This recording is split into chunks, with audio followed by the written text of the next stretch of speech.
If you've ever felt like there's this force pulling you back in life, no matter what you try doing, you set yourself to accomplish one thing, and for some reason along the way, things kind of fall apart and you just get pulled back to what you know. If you felt that way, then guess what? You are right. There is a force pulling you back in life, and it is called your subconscious mind. And in this video, I'm going to break down exactly what this is. What is your conscious mind? What is your subconscious mind? How does this all work? And how is this secretly holding you back in life, and how to free yourself for good?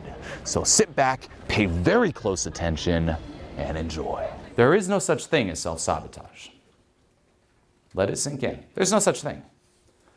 You always do and get what you want out of life. Whatever your situation is now, it's actually what you want.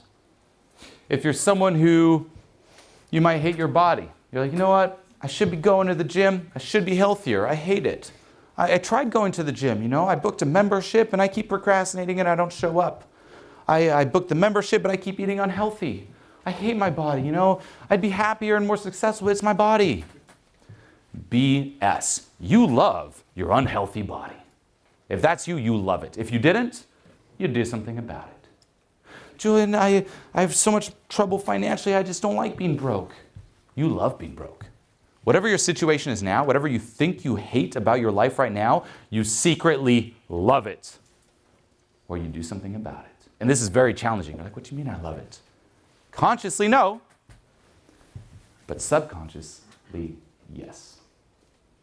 There's no such thing as self-sabotage. You always get what you want, but you're not always aware of the part of you that wanted it. Okay. Let's take that ceiling of success example. This is me. This is what I deserve in life in terms of my health, wealth, and relationships. Anything more than that is not for me. Consciously, I want to be healthier. I want to make more money. I want better relationships. Self-sabotage kicks in when it hits this. Nope, nope, nope. Why? Because it's not congruent to who you are. And this is very key. This core identity is an identity you take on when you come into this world. You're born, you're like, out of your mom's vagina. You're like, what is this? Here I am.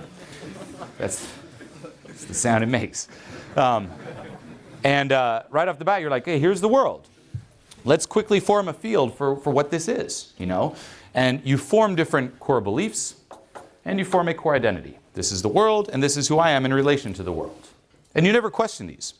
You assume them, and then you build new beliefs on them, and new beliefs, so on and so forth. Now, hypothetically, here's an example. So you form the belief that money is bad. Money is evil. And then you form new beliefs on that. Will you want to question this belief? Would you want to even entertain the idea that maybe it's wrong, maybe money's not evil? No. Why? Because if this is wrong, all this is wrong and it all crumbles. It's the foundation of your map. The same with your core identity.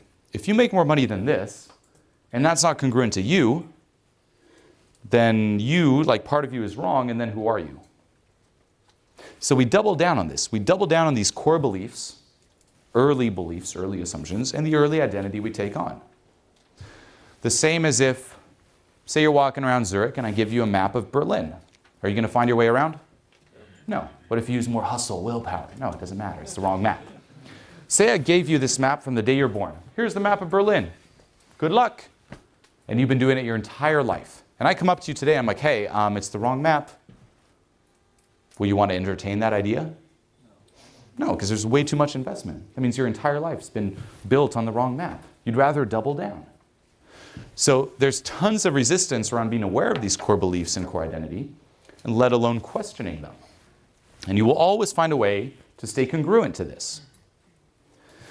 And where do we place these core beliefs and this core identity? In your subconscious. An easy way to just differentiate the two, your conscious mind is simply everything you're aware of right now, and your subconscious is what you're not aware of right now. Right? If you had to be aware of everything, you wouldn't be able to function.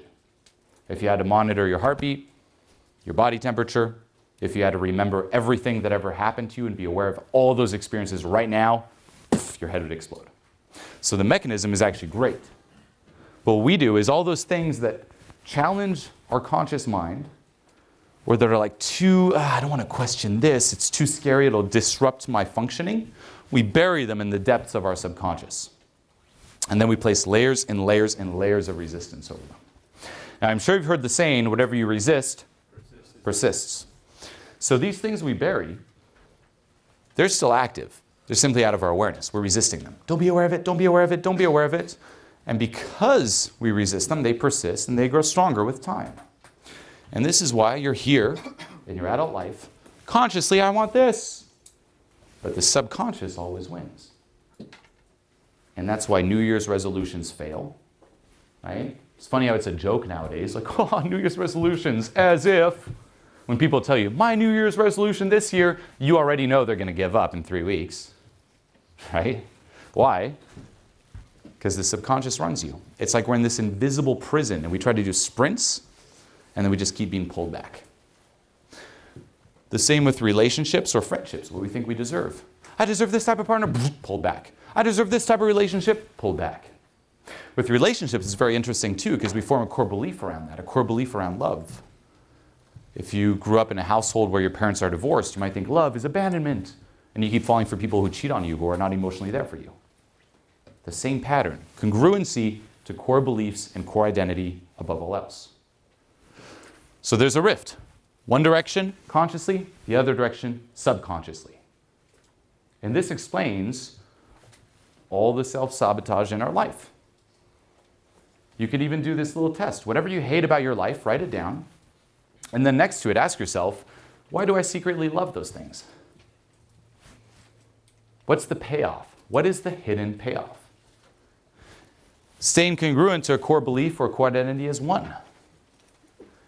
It might be, this is another common one, that you carry guilt or regret around something you said or did as a child.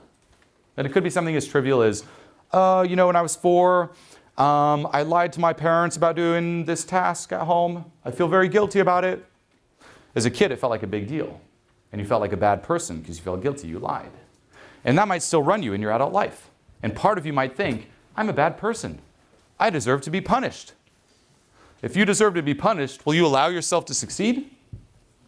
No, because then you wouldn't be getting the punishment you deserve. So there is, for example, a payoff. Why do I keep ruining things? Because you get the punishment you deserve. Why is life hard for me? Punishment you deserve. Make sense? Okay. The same with the identity. You know, core beliefs is one, and identity, one that I've had for many years that I've talked about before, is the self-destructive artist. That was me. I was extremely self-destructive, not in a way where I was just at the bottom self-destructive. I liked succeeding for a bit and having the possibility to fully succeed and then just ruining it at the end. Why? Because it made me feel special.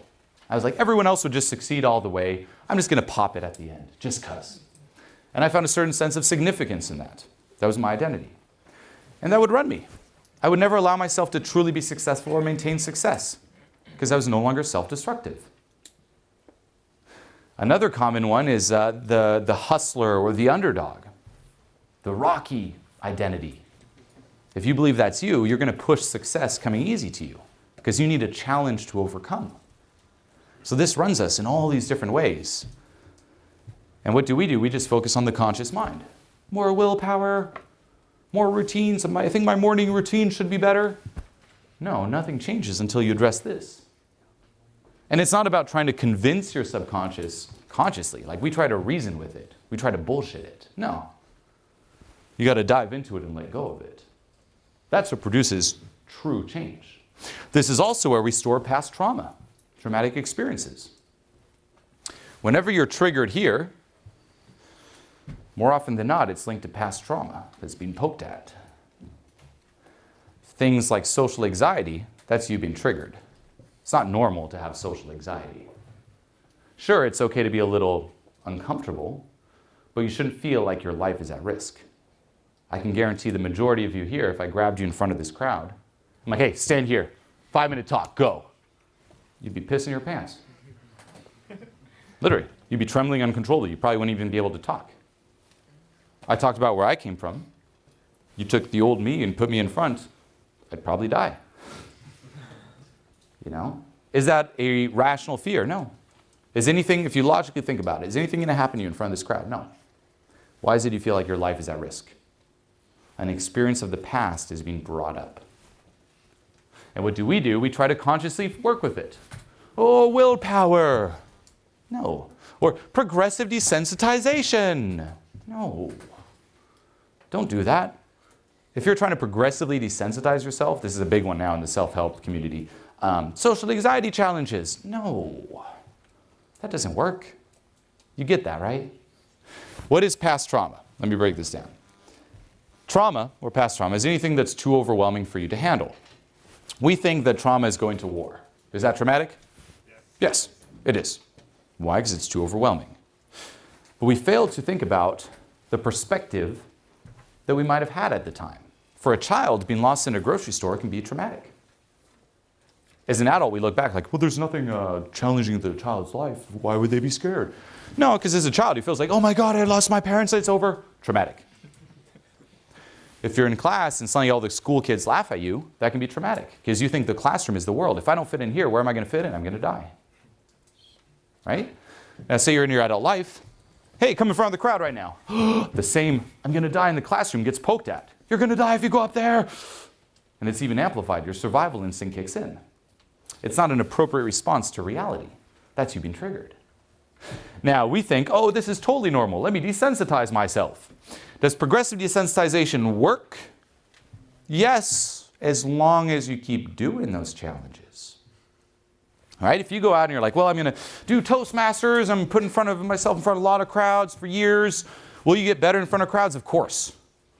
But what happens when you stop? Back to ground zero. So what's your solution? Are you going to be the 80-year-old person going out and doing social anxiety challenges? Sorry, kids, grandkids, I'm going out and do my challenges in the street. No. It doesn't work because it never addresses the core trauma that's being poked at. Address that and then you're free from it. Any response that is disproportionate to reality is you being triggered. And until you get to the cause, nothing will change. The same with a breakup. People can't get over breakups. Crazy, right? Is a breakup fun? Of course not. Is there a grieving process? Of course. But it shouldn't run you 5, 10, 20 years later. That's a disproportionate response to reality. That's something inside of you being triggered. Make sense? So understanding this dynamic is key. Consciously, you've probably tried everything. If nothing is changing, it's because the answer is down here. Now we have layers and layers of resistance to becoming aware of this. It's very hard. Why? Because you place that out of your awareness for a reason. If you had an experience like shamed in class, you're like, wait, never ever put myself out there. You're going to place it out of your awareness and you're like, lock it up in a box. You don't want to be aware of it now. And this is funny enough why being triggered is very helpful. Because when you're triggered, that thing that's placed out of your awareness is a little closer into your awareness. That's where you're freaking out. Oh, I'm embodying it. No. It's easier to catch. Okay? The same with bringing your awareness down here. Like, say I were to ask you this question. Why do your parents not love you? And why is it entirely your fault? What comes up here in that? You, Julian, right? Of course they love me, and it's not my fault. I'm not saying it is. I call these questions shadow questions. If you're familiar with the work of Carl Jung, you could say your subconscious or the unconscious, it could be your shadow. This question, it's not about analyzing is it true or not. It's about seeing if there's a part of you that offers up an answer. A question framed that way, why do your parents not love you and it's entirely your fault? It might say something, because of this. That is gold. Why do I deserve to be punished? See what it says. It's asking your subconscious for the answers. Right? Because you did this. Okay, what else? Because of this. Write it down. That's valuable. Now, what is one obstacle we will encounter here? Positive thinking. The law of attraction. It's as bad as social anxiety challenges. Now, to be clear, social anxiety challenges are amazing if used appropriately. If you do a social anxiety challenge to trigger yourself to then let go of what's being triggered, beautiful. I do this in Transformation Mastery Live. I do this in my courses. Trigger yourself to let go of it. But don't trigger yourself to desensitize yourself to it. Let go of it. Don't desensitize. Okay? Now, with positive thinking and the law of attraction, I'm sure you've heard of this. What's the law of attraction? Whatever you bring your awareness on, whatever you think about, whatever you focus on, you will manifest more of it. Right? Now, say I ask you, why are you not good enough? Why are you inferior to others? Immediately your mind's like, I don't want to think about that. That's not pleasant. And if I think about that, I'll manifest more of that. Think about all the screwed up things of your past. Do you want to think about that? Those screwed up experiences? No, because I'll manifest more of that. But here's the thing. All this stuff that's out of your awareness doesn't go anywhere. It's still active. It's simply out of your awareness. And it's also subject to the law of attraction. And this is why the law of attraction doesn't work for most people. So they think. You ever notice those seminars, like the law of attraction, it's filled with broke people? They're like, well, if it worked so well, they'd be attracting millions. No? Because they only focus on the conscious. Think positive. I'm enough. I'm enough. I'm enough. I'm enough. Subconsciously, no, you're not. Which one wins? Subconscious. The subconscious always wins. You're a prisoner to your subconscious. You think you have free will only to the degree that your subconscious lets you. Right? So here it's bring your awareness to it, those things that are unpleasant, in order to let go of them. In order to free yourself from them. And then guess what?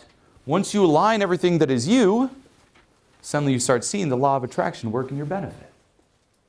Saying they don't exist when they're there doesn't change anything. That's you living in denial. Stop living in denial. Okay? So this dynamic is key, and this is what a lot of people fail to address when it comes to personal transformation. Don't just focus on the surface, on the conscious level, focus on the subconscious. What's buried down there is the gold. Beyond that, this is the system I use to change my life. Okay? This is what I call the levels of transformation. There are many different scales if you're familiar with the work of David Hawkins. There's levels of energy, the scale of consciousness. Mine's a little different.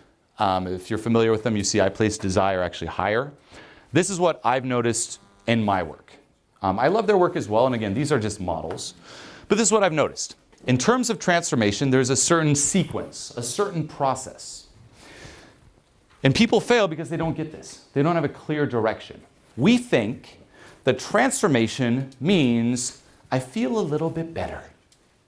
And we follow the feel-good feeling, right? I'm going to transform. How do I know I'm doing well? I feel a little bit better. And suddenly if you don't feel too good, you're like, I'm doing something wrong here. I'm going in the wrong direction. Let me keep following the feel-good. But that's not how transformation works. It's not linear. Write that down. Transformation isn't linear. This is the process. Apathy is someone who's at the very bottom. It's someone who's given up hope. This is a person where you might be there in a constant state, it might be your habitual state, or you might have pockets of apathy. Apathy is, what's the point? It's not going to work anyway. It's hopeless. No one can help me. I'm just going to resign. Screw it. Right? Why hope even? Every time I hope I failed, I'd rather not hope. I'm even going to try to withdraw myself from feeling. I'll let go of feeling good. Yeah, I won't feel good, but at least I won't feel bad. Yeah, it's kind of like giving up. Okay, that's apathy. It's at the very bottom. As you move up, you get into grief. And grief is the land of the victim, victimhood. And as you move up, what you'll notice is that you gain access to a bit more hope, a bit more energy, and a bit more power. So someone who's in apathy, and this goes against a lot of mainstream advice. If you tell a person in apathy, hey, it's actually not your fault. You're a victim. Is that good advice? Telling someone they're a victim? Yes. It is. And it isn't. It depends on who you're telling it to. If you tell someone higher up they're a victim, it's horrible advice. You don't want to be stuck in victimhood. But if you're someone in apathy, telling them they're a victim, it's actually amazing advice. Why? Because it takes away a lot of the self-attack and it adds some hope. Wait a minute. You're saying that it's actually not hopeless for me? That's actually not my fault? I thought it was my fault and there's nothing I can do about it. You're saying someone else is to blame? You're saying it's the government's fault? Ooh. You're saying it's my past? You're saying it's what the person said or did? Ooh. Now guess what? It adds some hope, right? It actually gives them a little bit of energy too. They move up. As you move up, you get into fear. And someone who's in victimhood, for example, they need to let go of that. If you hang on to that too long, it'll eat you up inside. And that's where you might try to break someone out of it, placing them in a position of fear, or placing them in a position of anger. That's when you give them the harsh talk. Listen, I know victimhood can be, very comfortable. You blame others, you place the responsibility on others, but you need to take responsibility for your life. That can be very scary. Because here's the thing with victimhood. If you blame others, you place the responsibility on them. And if it's in their control, it's not in your control, there's nothing you can do about it. Although it may seem empowering, victimhood is actually very unempowering. You keep giving your power away. So taking responsibility gets scary. Okay, that's the level of fear. And then as you move up higher, then it's anger. What about looking at those situations and instead of feeling sorry for yourself, get mad, get upset? Does it make you mad? And that's kind of like the hustler, screw it. Let's do something about it. Let's use your pain and fear as motivation. Now here's a subtlety too. For someone who's in grief, who's a victim, they should not focus yet on forgiving. Why? Because that'll propel that state of grief. The state of victimhood is feeling sorry for yourself, so on and so forth. Unlike apathy, where they might not feel, here you might allow like in apathy, someone feeling or even crying is moving up to grief. In grief, they use crying to keep themselves stuck there. And even forgiving, they might just use that to cry and stay stuck. So in that state, you actually want to have them focus on those things, the people or situations that might have screwed them over, and get mad. That is like using it as fuel, moving up to anger. And once they're in anger, then you focus on forgiving. And then you shift to courage. And that's the first step where you're taking action. You're jumping in. Instead of like battling grief, fear, anger, it's like you're finally taking action and hope really kicks in. It's that belief like, you know what, I can actually do this. As it does, your ego kicks in and you move up to desire. I could actually do this. Look at me. Look at what will happen when I do more of this. What will people think of me? I will be so amazing. Get me validation, so on and so forth. The land of the ego. Then as you move up, you let go of that and you discover your purpose. You discover what is authentically driving you. And then as you move up, you enter a state of love where it's full self-acceptance. But that, in my experience, from what I've seen, tends to be the sequence of transformation. Now understanding this, seeing this, what does it mean? Number one, it reflects the natural sequence of transformation. That's the path. A big barrier people have because they don't understand this is, say you experience anger. We think, ooh, this is bad. This does not feel good. And then you stop doing it. But it's not necessarily bad. If you're someone who's in grief and you move up to anger, that's actually good. But because you think it's bad, then you go back to grief and you stay stuck in grief. Make sense? Grief moving up to anger, good. Purpose moving down to anger, no. So it's very subtle. It's not just, I feel good, I feel good, I feel good. You got to be aware of the process. So that'll block people. They're actually doing the right thing, but because they've been conditioned to think that progress is only feel good, they're screwed. Okay? We all have a habitual level. You can all identify where you're at most of the time, and then we all have pockets. Meaning you might reside at the level of desire, where it's like your ego's running you most of the time. And then depending on what happens, you'll fall into fear, you'll fall into anger, and you have different pockets. Okay, we all have that. A default state, temporary state. People fail because they aim too high. It's another reason. If you're in apathy or grief and you're like, I want to find my purpose. Yeah, no. That's way too big of a jump. And then after a while they give up. They're like, oh, I can't make it, oh well. No, aim for the next level, the next bar of the ladder. There are different tools for each level. Okay, what does that mean? Depending on where you're at, there's different advice. As I said, for someone who's in apathy, telling them they're a victim, it's great. Someone in grief, saying, hey, use anger, that's great. Someone who's in anger, use forgiveness, that's great. A big mistake we make is we use the wrong tools. We're in a certain state and we use the other tools. And it doesn't work. We're like, why doesn't it work? Or you might hear contradictions. Use fear as motivation. Use love as motivation. Which one is it? Depends where you're at. So the way it works is, with this map, you have the sequence, you have the map, you know the process, where to go for, you know not to aim too high, and then you learn the tools for each level.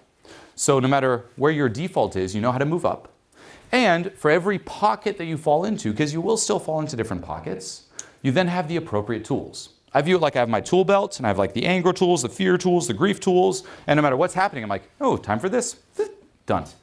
As opposed to most people who don't know what is what, and they use any tool from any level and just try to, wing it. That doesn't work. Okay, this is the map. Biggest trap is number one, people don't know the direction, they just follow feel good. They aim too high, and they use the wrong advice. They use advice that is not the advice they need for where they're at their level. If you get this, your life will change. And of course, you move up, ultimately, by letting go. This is Julien, and if you're someone who has social anxiety, you fear putting yourself out there, or you procrastinate, you put things off, you come up with excuses, or you're lost and you have no purpose in life, then pay very close attention, because this scale of transformation is what has helped me change the lives of thousands of people around the world. Now, I want to help you identify exactly where you're at and give you customized feedback and action steps to get you moving up fast. Don't be one of the people who just dabbles around in the dark trying to figure it out on their own. Jump on a free call with myself or an expert from my team and let us help you. Just click the link below this video, tell us a little bit about yourself, and we'll be reaching out very soon. Click the link right now and let's do this.